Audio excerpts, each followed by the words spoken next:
Welcome back, Cyber Explorers. It's Alfie, and in this video we'll explore together with this step-by-step guide how to check if virtualization is enabled or disabled in Windows 11. So without further ado, let's get right into it. Method 1.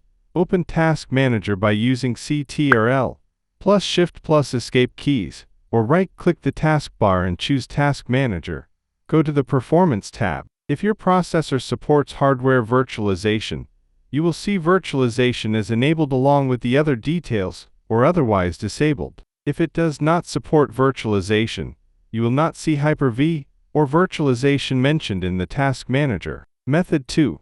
Press Windows key plus R to open the Run box. In the Run box, type misinfo32 and hit Enter. Next, on the System Information window, check under the Hyper-V requirements.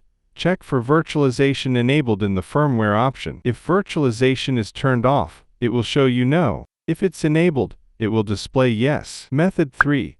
Press Windows key plus R to open the Run box. In the Run box, type CMD and hit Enter. Next, in the command prompt, type System Info and hit Enter. Under the Hyper-V requirements, check for virtualization enabled in the firmware option. If virtualization is turned off, it will show you no. If it's enabled, it will display yes.